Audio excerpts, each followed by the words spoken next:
La matinale d'Europe 1, 6h30, 9h. Antoine Janton.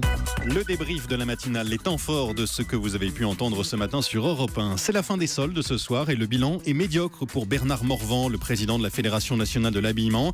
Il faut vite réformer les soldes et remettre de l'ordre dans le système, dit-il. Il était l'invité d'Europe 1 à 7h45.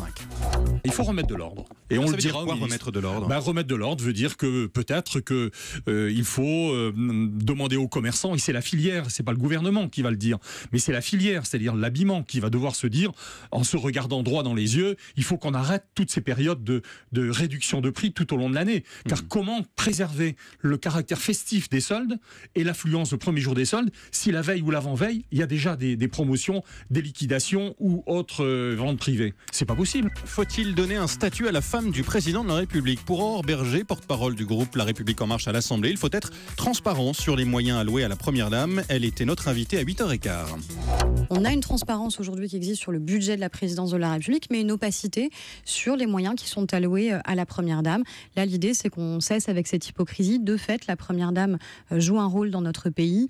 Il y a de l'argent public qui est alloué à ce rôle, ne serait-ce que parce qu'elle a quelques collaborateurs. Et je pense que c'est utile qu'il y ait une transparence qui puisse exister. Les députés vont partir en vacances cette semaine, le président aussi. Quel programme pour Emmanuel Macron ? Réponse avec Aurélie Herbemont, c'était dans le journal de 7h30. Pour Emmanuel Macron, ce sera plutôt discret, assure l'Élysée. On nous explique juste que le président de la République prendra quelques jours de vacances en France, qu'il restera mobilisable à tout moment et qu'il sera en lien constant avec son cabinet et le gouvernement. Mais le mystère entoure son lieu de villégiature. On ne communique pas sur le lieu, sinon ce n'est plus des vacances, glisse un conseiller. Tout au plus, sait-on qu'il partira jeudi et qu'il reprendra du service le 23 août.